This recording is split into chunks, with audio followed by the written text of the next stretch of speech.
Alright, fellas, what up? What's the deal? Kamish coming out. It's been a couple weeks since we talked. Coming at you. So many things have happened in the NFL since we last had a video. Had some big trades go down in real life, real NFL. Jay Ajayi took his ass to the Eagles. Wow, they're making a run. Best team in the NFC East, I think, even before that trade. But that definitely helps their lagging run game that's been a little weird. And then a last minute fucking trade, final hour, maybe like the last 10 minutes to go, 15 minutes to go before the trade deadline for the year. Kelvin Benjamin shipped to the Buffalo Bills. Been thinking about that trade a lot because I've got him in 3 leagues, including my dynasty. And I don't know if I like that one so much. I mean, it definitely doesn't help his fantasy value. It could, but it seems on paper that it doesn't help it. It could hurt it, but it could just be kind of even keeled, right? They don't really have any receivers there. Tyrod does like to take shots downfield. I know Kelvin's not the fastest receiver, but he does like to get downfield a lot. So I know Cam has taken a lot of big shots and a lot of for Kelvin, and a lot of his touchdowns have come 20, 30 yards out. So we'll see how it works out. He's a big target for Tyrod. Definitely helps that team out in real life.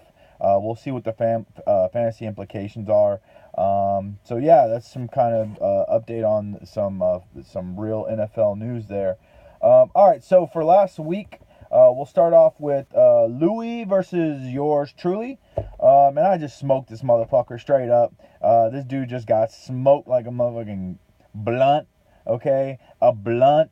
If anybody smokes blunts anymore, this dude couldn't get anything going. His team really crapped it up for him. As a matter of fact, I think he had 2 or 3 players going into the Monday night game, or the night games at least. And Will Fuller, the one receiver on my team, had outscored his entire team up to that point. So you can see how bad it was. I smoked this dude 117-60. I had some pretty good outings for my teams. Shit, my kicker 21 fucking points. What the hell? That's crazy. And my team was pretty consistent. I only had 2 players under double digits, and Kelvin had 9, so pretty good. Drew Brees, though, was kind of disappointing. He didn't have a touchdown. I don't know what's going on with him. I'm hoping next week's a kind of a get-right game for him against Tampa. But Smoke Louis almost dubbed up his ass, 117-60. Good luck, Louis. Your team's not coming together this year, but, man, you're still in it, so don't give up quite yet. Next up, we have Juicy J versus Cesar. Holy shit! This was just a total shootout, if you will. We had Cesar pull out the win. I think on the night game, I think Monday night, yeah, Travis Kelce came through big time. 150-133. This is the highest scoring game, if not the season, ever. In the keeper league, it hurts to put up 133 and get the loss. I know how Tommy feels. It's happened to me before, but man, huge games. Russell Wilson against the Texans. I don't know if y'all saw that battle, but man, it was tit for tat. Both Russell Wilson and Deshaun Watson had huge games. They were playing in this fucking game. Cesar had Deshaun Watson for 36 points, Russell Wilson for 37. So it was a straight just tit for tat. Really good real life game. Sucks the Texans lost. Could have easily won that game, but again, fourth quarter, 2 minutes left. Texans up by 4 more, so they need to get a touchdown, and they just fucking crush us on the final drive. So time to, I think, move on from that defensive coordinator. I know we've had injuries, but come on, that's unacceptable. The first fucking play was a 50 fucking yarder. Jesus Christ. What the fuck are you doing? Play fucking deep ball. Let them beat you underneath. Whatever. Nonetheless, back to fantasy. Zeke had a huge fucking game. 26 for Tommy, along with Russell Wilson, and 20 from the Cowboys. Damn, Tommy went all in on the Cowboys. And Matt prayed for 18. Cesar's team went the fuck off. 20 Kelce, 20 Jarrett McKinnon, 36 Deshaun Watson, 21 Melvin Gordon, 12 Alvin Kamara. Good for fucking 150. Holy shit. Cesar's been fucking putting up some points. He's on a roll. So is Juicy J, though. Tommy's got the squad is showing up. So that was a good battle, but Cesar is the victor. To the spoils go the victor, as they say. Next up, James and Isaac battling it out for second place. Who's going to be in second place here? And they both laid a fucking egg. One of them had to win. There's another one of those. If I could give them both losses, I would. Isaac, what the fuck's going on with your star-studded team over here, bro? You got the talent, but they ain't showing up. One person broke double digit. Kirk Cousins. Oh, my bad. And the Seahawks D for 13. Rest of the team, Michael Thomas, Mike Evans, Chris Thompson, Devontae Freeman. Crapped it up. This dude throws up 58 fucking points. Not going to get the win any week unless you're just Kevin or something. But old James, he got 17 from Carson Wentz on the Tom. Well, I played him over Tom Brady, I guess. Was Tom Brady on the bye? Oh, yeah, he did play him over Tom Brady. Kareem Hunt had a bad game, but he got 11 from Gronk, 12 from DeAndre Washington, and 15 from Kai Forbath, 0 from the Dolphins. Goose egg, but you don't play them again. Damn, how'd you only get a goose egg with 40 fucking points being dropped on him? That's crazy. 73 to 58. James is officially in second place. Isaac is officially in third place. So both those guys in the hunt for one of those bye weeks, as in myself. White Tommy Maxwell, as they call him. I don't know why. Why do they call you that, Maxwell?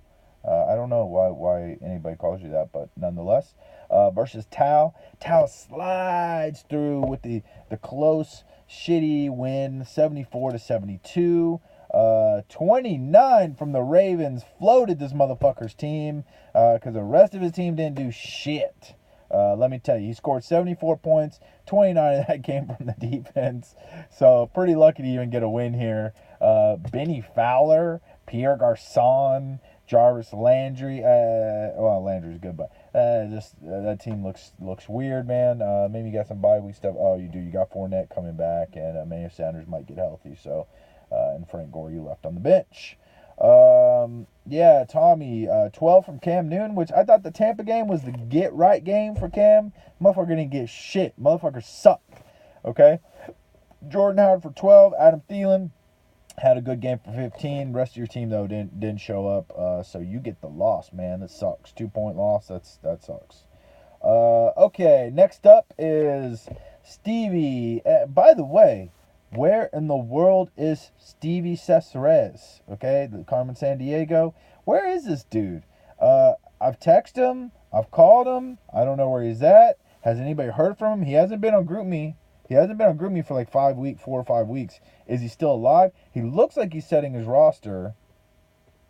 But I don't know, man. I don't know what the hell is going on with Stevie. I haven't seen him, but he ghosts Stevie, gets the dub. 85 to 73. He had a good outing from Andy Dalton and DeAndre motherfucking Hopkins. 31. Holy crap! He was routing up Richard Sherman in this matchup. Richard Sherman got smoked. I read that he'd given him like 21 fantasy points the entire year. Receivers lined up with Richard Sherman. And this game alone, he gave up like 30-something points or 40 points, something crazy. Man, that was nuts. DeAndre Hopkins had a big game. He was routing fools up, and then he took like just a little. I don't know if it was a screen or just like over the middle of the field catch to the house, 70 yards. Who would have thought DeAndre Hopkins isn't really known for wheels, but took it to the house. So that was a big game. Ended up with 31. Old Sergio, man, he's running on fumes here. 15 from Jimmy Graham, 16 from Tyrod Taylor. Rest of his team did not show up. Antonio Brown for 7, Doug Martin for 7. 73 though, didn't get the win. Goes to 3-5. Tommy goes to deuce and 6. Damn, Tommy needed that one. He got the win and still in last place. All right, for our crapper game of the week, Matt Zhang versus KL. KL thought he was going to slide and get one of those easy wins again. He keeps scoring 70, 60, thinks he's going to keep winning with that.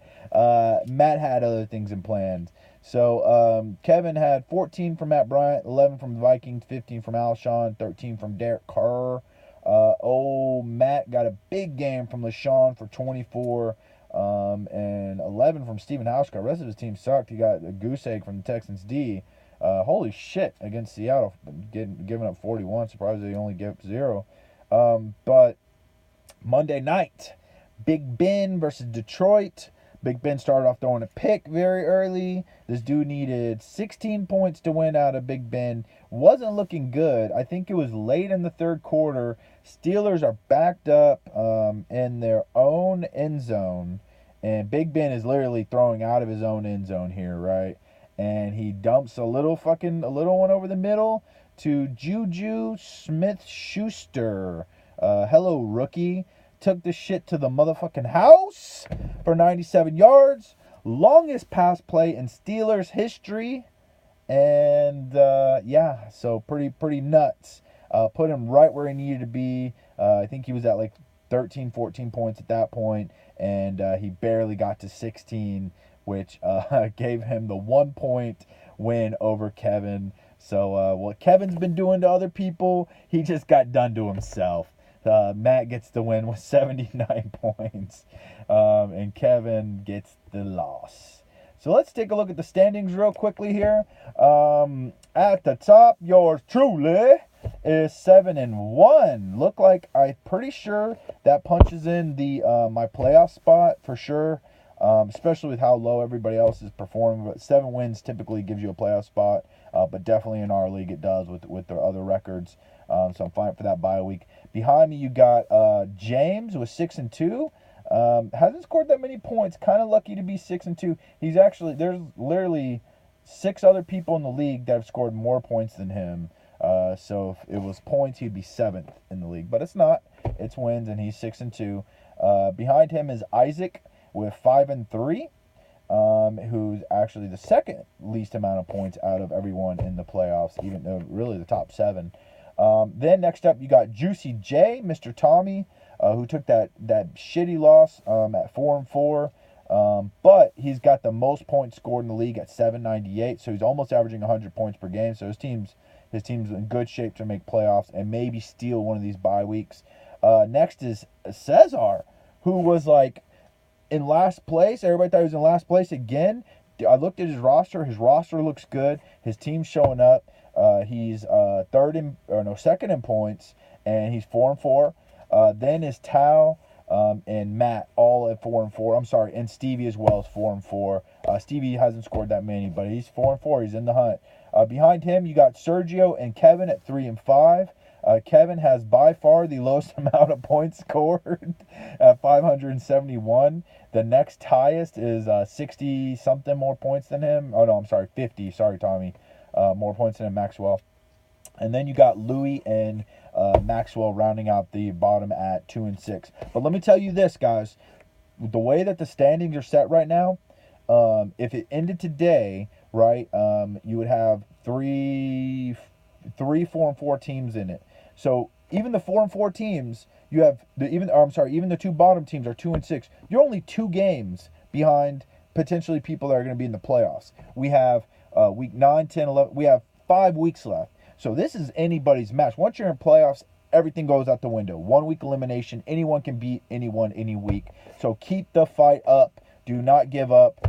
Looking at you, Maxwell and Louis and Kevin and Sergio for that matter. But you guys keep up the fight. Keep fighting. Try to get in the playoffs. That's it for this week. Have fun tonight with the Bills and the Jets. Not really looking forward to it, but as always, I'll watch it. You guys have a good one. See y'all next time. Kamish out. Peace out.